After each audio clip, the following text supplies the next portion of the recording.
Hello. The Herschel Award is given to an individual in the motion picture industry whose humanitarian efforts have brought credit to the industry. To his cause, Michael J. Fox has brought understanding, empathy, and resolve, and with it, inspiration to millions who now stand a little taller, speak in a voice a little stronger, and hold on just a little tighter to something all of humanity needs a whole lot more of: hope. I was at a party in Hollywood, and I don't recall the specifics of the time,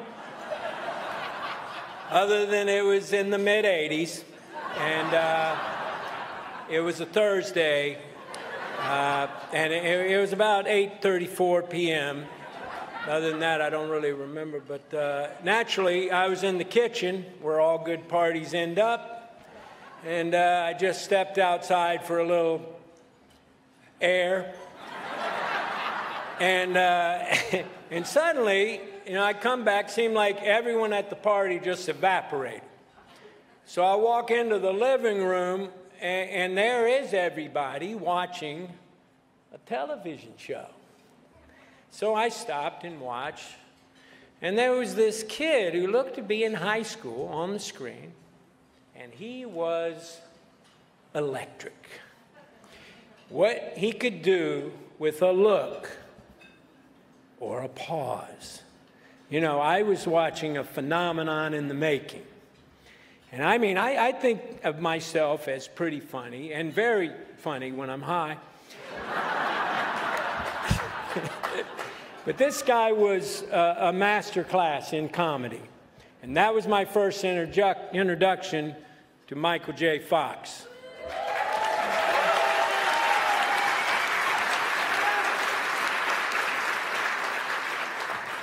A year or two later, he did Back to the Future. He was the biggest star in the world. And we were having a Cheers Christmas party. I know you remember this, Mike. And he came by, and this was when I first actually got to meet him, and he was incredibly gracious. And he loved the show, and he loved my character, I will say. And he has this amazing ability when people approach him to tell him how great he is. He turns the tables and he makes those people feel great. And I would see him do this so many times over so many years. Mike he's a genuinely great guy. I mean, what can I say? He's Canadian. And we had a nice chat. And then he got up on stage with the band who was doing Johnny B. Good, and he did his solo from Back to the Future.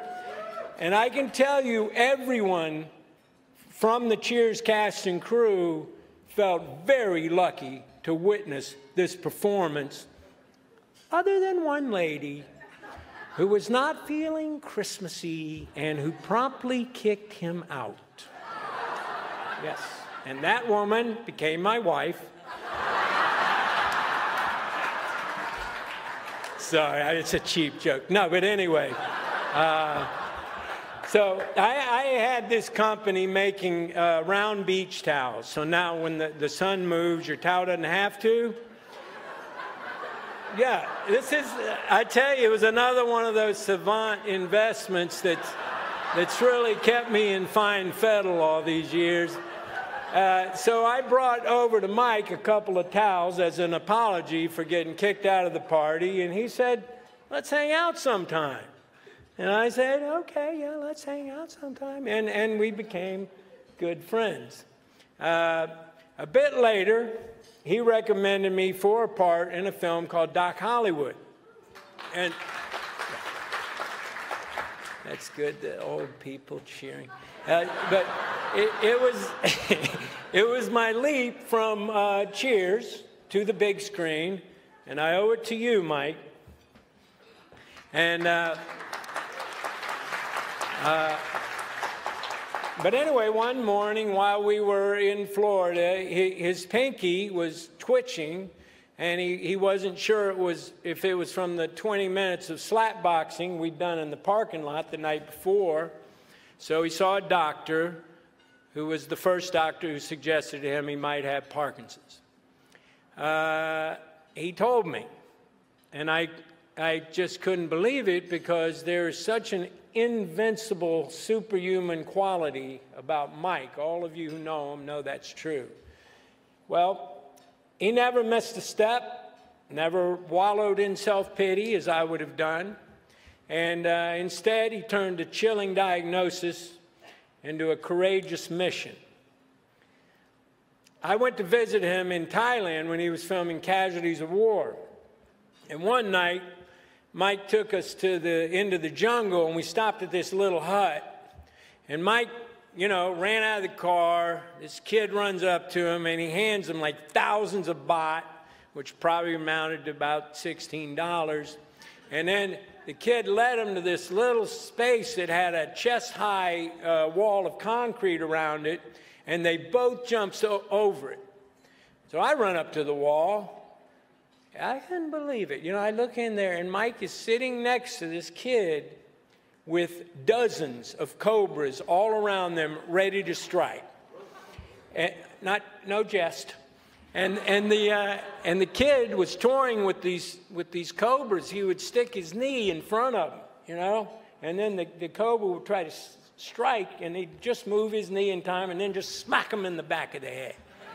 He taunted a bunch of these cobras, and then he found the orneriest cobra, grabbed it by the neck, threw it in a cage with the mongoose, where I saw the craziest fight I've ever seen between any animals, other than studio executives. And you guys know I'm kidding, of course. And the mongoose won.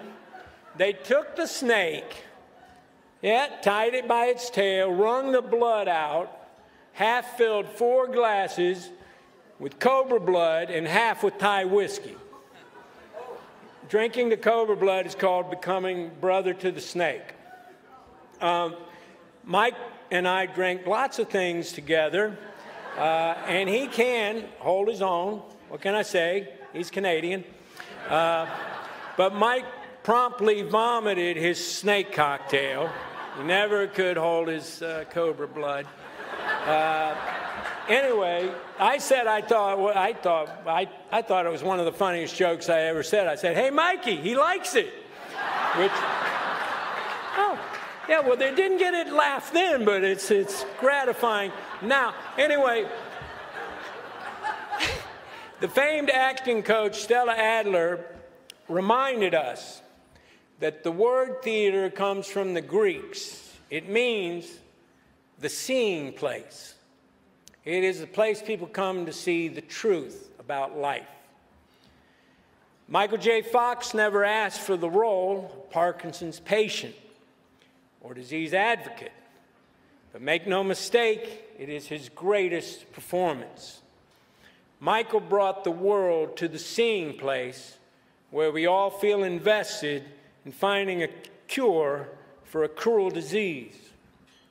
Vulnerable, yes. A victim, never. An inspiration, always. And a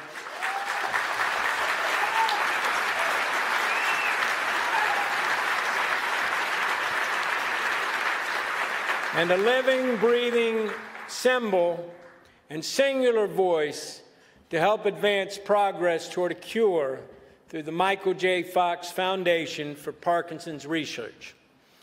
So far, he's raised over $1 billion for the cause.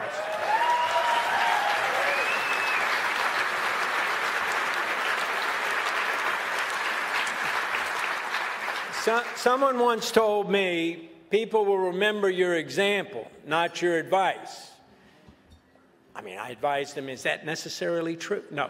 But Michael J. Fox sets the ultimate example of how to fight and how to live. And today, he is as beloved for his activism as he is for his acting. Please join me for a look at the life and a snapshot of the story of someone whose immense talent is surpassed only by the depth of his courage and his commitment to a cause. I love you, brother. And now, on behalf of the Academy, it is truly an honor to present the Jean Hersholt Humanitarian Award to my friend, Michael J. Fox.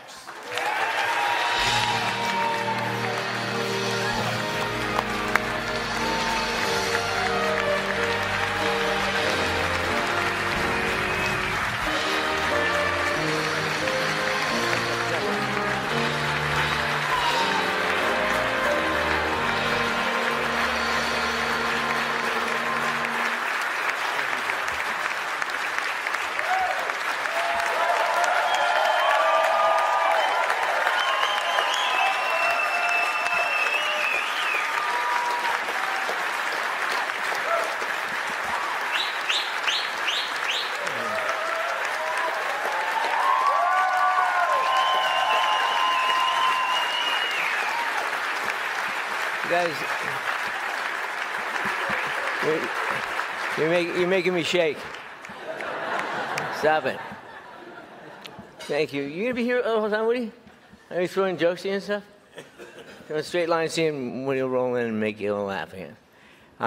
First of all, it's off script, but thank you so much for being here, and I love you. And we did some damage.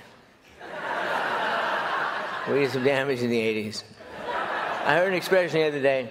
I never heard it before. Someone said, "Oh, they were '80s famous." And I thought, yeah, son of a bitch, that was a different deal. Anyway, we're down to the serious business. Thank you, Academy, for honoring me with the Jean Hersholt Humanitarian Award. It is a wholly unexpected honor, and I'm truly grateful. Special thanks to Bonnie Arnold, Davis Guggenheim, Bob Zemeckis, Bob Gale, the two Bobs, Steven Spielberg and Laura Dern.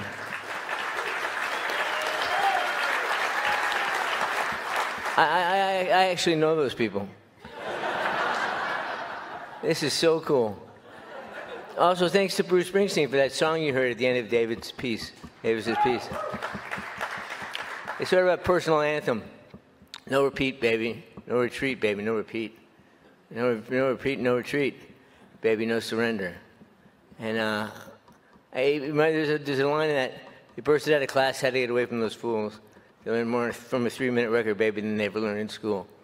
I don't know, that was completely true. But I did leave high school in the 11th grade, sold my guitar, and moved to LA, like right over there in the corner of the Fox lot, in an alley behind Shirley Way. I moved in Star for a while. I'm not bragging. God forbid anybody who tries to do the same thing. I told the history teacher of mine to stop it. No, not yet.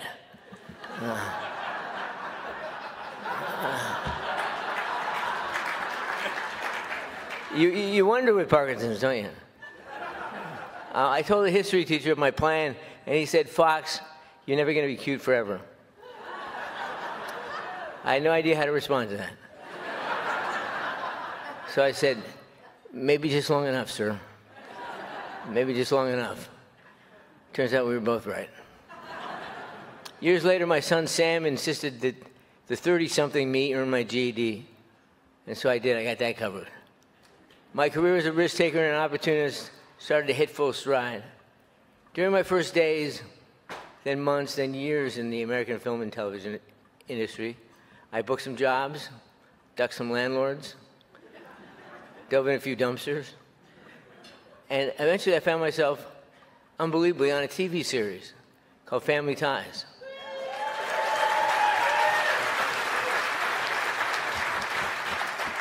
My boss on Family Ties was a larger-than-life, enormously gifted bear of a man. And when I say bear, I don't just mean Teddy, I mean full-on grizzly. Gary David Goldberg was my friend. Don't get me started. Was my friend and my mentor, and I still miss him every day. He taught me how to be a dedicated professional actor and a responsible human being. Introduced me to the concept of to whom much is given, much is required.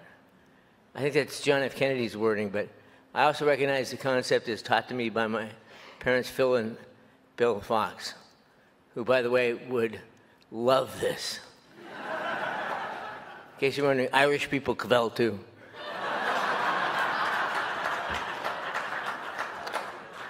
My mom and dad were kind and generous people, and their very values were very clear and visible to their core. I really didn't think they'd been given so much, so I didn't think I fully understood the lesson. They worked their asses off, putting all their love and energy into raising me and my 4 siblings, Karen, Steve, Jackie, and Kelly. But of course, they wouldn't see it as any hardship at all. When I left school and my home and my country, I wasn't leaving my mom and dad. I was just doing what felt right for me. They believed in my passion. My optimism, not so much. They were risk averse. And now, a few short years later, I was on top of the world. I had a hit television show, 2 movies in the can, and it was all good in the neighborhood. This is when Gary started talking to me about a bigger neighborhood, about the obligation I had to help out where I could. Gary introduced me to other philanthropic mentors, all stunning examples of doing good as a major part of doing right and doing well. Bob Zemeckis, Bob Gale, Steven Spielberg, Jeffrey Katzenberg, Brandon Tartikoff, Peter Benedek, and Bob Philpott. These were strong men and also strong women who helped me along the way, like Nancy Ryder, Leslie Sloan. Yeah, Nancy Ryder. God, I miss her. Judith Weiner, Nancy Gates, and Dr. Susan Bressman. And just when you think things couldn't get any better, they got better, just before they got worse. I met Tracy, better. Sam was born, better. Eventually, we had 3 fantastic daughters, Aquinnah, Skylar, and Esme, better, better, better.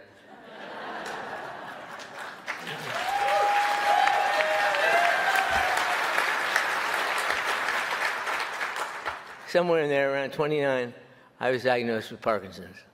And I was told I only had 10 years left to work. That was shitty. That's what happened. The hardest part of my diagnosis was grappling with the certainty of the diagnosis and the uncertainty of the situation. I only knew that it would get worse. The diagnosis was definite, the progress was indefinite and uncertain. Tracy made it clear that she was with me for the duration.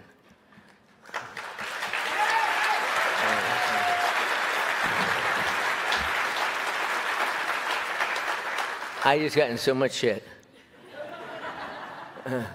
But my young son Sam didn't know. He didn't have a choice. Then I entered into 7 years of denial, trying to make sense of it all. The kid who left Canada, convinced that he would make anything happen, just by working hard and by believing, now had a tall order in front of him. I told very few people, and they kept my secret. Stop it. Then there were all kinds of doctors who helped me understand physical processes that were at work or not at work in my brain, as the case may be. Finally, I felt like I needed to tell everybody. I understood it would have a huge impact on my career. But by this time, I was doing Spin City, and I didn't know if an audience could laugh if they knew I was struggling. I had to figure out how best to deliver the news. So I told Barbara Walters and People magazine. Remember, this was at the dawn of the internet. And in those days, if you wanted to get news out, you told People magazine and Barbara Walters. Oh, for simpler times. What happened next was remarkable. The outpouring of support from the public at large and the beautiful reaction from all of my peers in the entertainment business. All of you, thank you.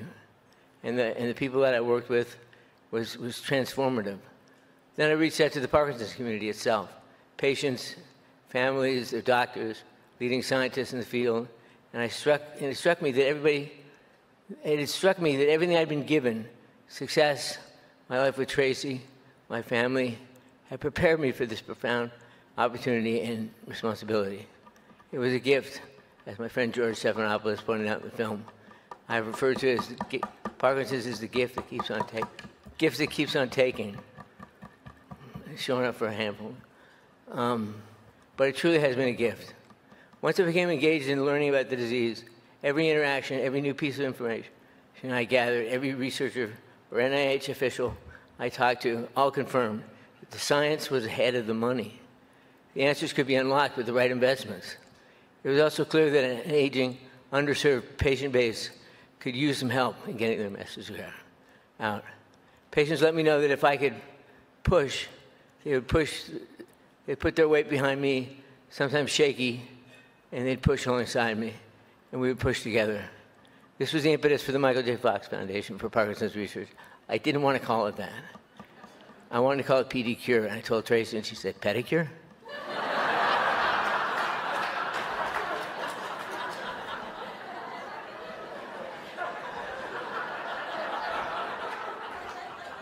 Now I'm really in trouble. No, I'm not in trouble. So what was I going to say? Oh, yeah. There was nothing heroic behind what I did. It was the gathered forces of many people. As I considered downsizing my professional career to shift my energies towards finding better treatments and resources for the Parkinson's community, I sought help from many smart people, close to home like Tracy, and special friends like Curtis and Carolyn Shanker. I want to get this thank you out, so I'm going to stop. Curtis and Carolyn Shanker, who surrendered their Rolodexes to me. Remember Rolodexes?